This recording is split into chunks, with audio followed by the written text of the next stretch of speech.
American small businesses are seeing some struggles in an uncertain trade environment. The Wall Street Journal out with a piece. 6 months into tariffs, businesses have no idea how to price anything. The president has asked Americans to trust him on the tariff agenda, vowing to rebalance trade for the world. Yesterday, he signed an executive order to implement the trade agreement with Japan, which includes a 15% baseline tariff on most Japanese goods. Japan is vowing to invest $550 billion in projects selected by the U.S. government. Joining me now, U.S. Small Business Administrator Kelly Loffler. Good morning to you, Kelly. And I want to ask you about how small businesses are doing amongst all of these trade, the negotiations, and now we've got a signing with Japan. That article in the Journal, one quote I thought was interesting. They said pre-tariff inventories are running low, and this is forcing companies to confront difficult pricing decisions. So what are small businesses saying to you about how they're going to move forward with tariffs in place? Well, good morning, Cheryl. It is interesting. Look, small business optimism is at 5 months high. And if you count back to 5 months, it was Liberation Day, April 2nd.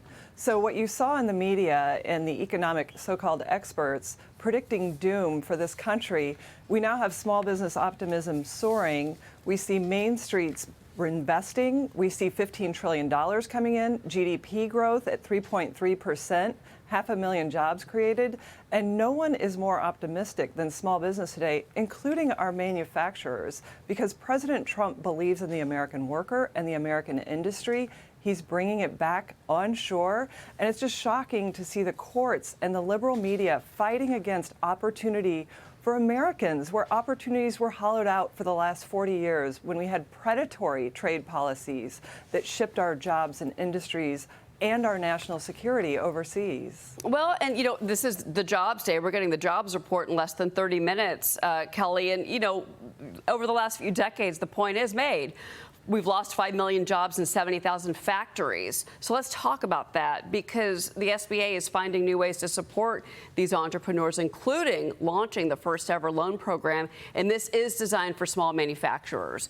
You sent a letter to more than 5,000 lenders, orders them to, quote, stop the practice of Obama and Biden-era debanking, and to reinstate otherwise qualified customers who were wrongfully denied access to financial services on the basis of political, religious, or ideological beliefs. So first, talk about the debanking, because, you know, that is something that Maria has spoken with the First Lady about. It happened to First Lady Melania Trump. Eric Trump has said that it has happened to him.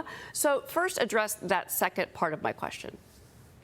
That's right, Cheryl. Debanking happened to our great president and his family. It's happened to thousands of small businesses and individual Americans. And that's why I'm grateful to President Trump for his order ending debanking, ensuring fair banking for all Americans. So we sent a letter to our 5,000 banks that are on the SBA network requiring that they stop debanking practices. I'm grateful that this administration is leading bank regulators to stop that reputational risk guidelines that encouraged banks to debank law-abiding businesses, and we're going to get back to lending to all who qualify, not picking winners and losers.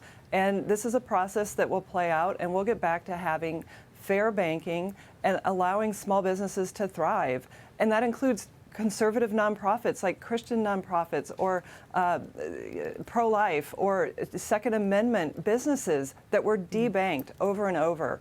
So that's going to end, and SBA is proud to lead the charge on that for President Trump. Let me pivot back now to these loans, because, okay, so this new loan program, this is for manufacturers. You know, the jobs report that we're expecting to get, that we are getting at 8:30, the expectation is there's going to be a loss in manufacturing jobs of 5,000. So this is really important, this loan program, because, you know, small manufacturers, that's 98% of the capacity. I'm assuming this program is you're targeting these manufacturers to help them build out their facilities, because the president is laser focused on bringing back manufacturing to this country like we haven't seen in decades.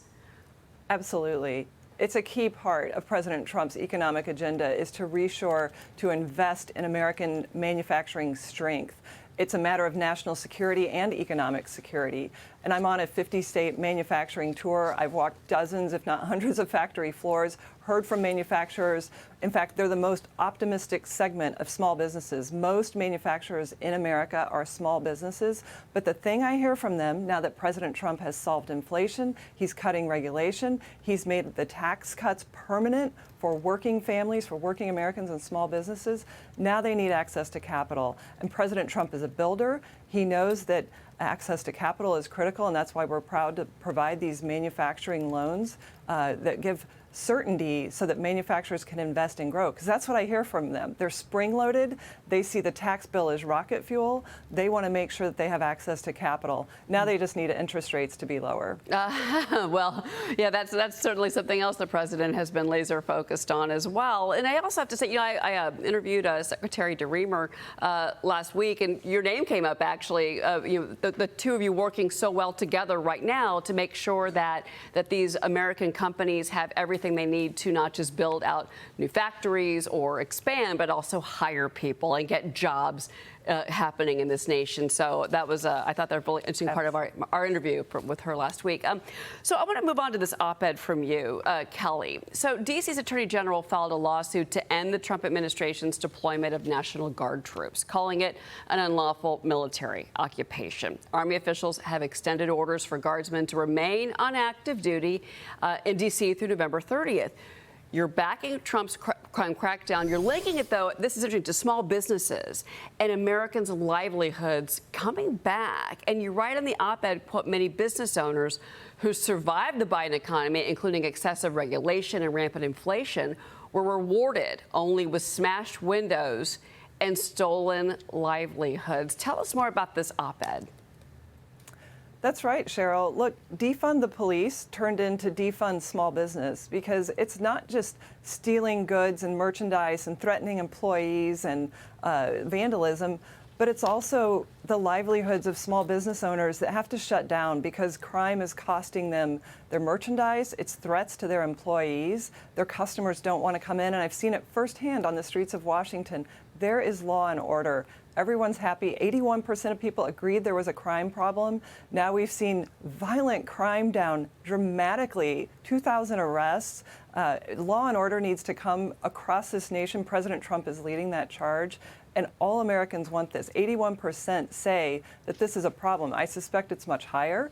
But what we're going to see in Washington is a return to tourism, a return for retail and restaurants, and safety for kids going to school and parents commuting to work. So small business is at the heart of this. And I like what you wrote. You say this is a strong signal to every family worker and job creator across America that the administration has their back. Final word. Well, that's right. This administration puts America first, and they have their back on every respect, whether it's a return to Made in America, economic strength and security, or personal safety on their way to school, work, and church. President Trump is putting America first again. Kelly Loffler, it's always great to speak with you. Thank you for joining the program. Hope to speak with you soon. Thank you, Cheryl. All right.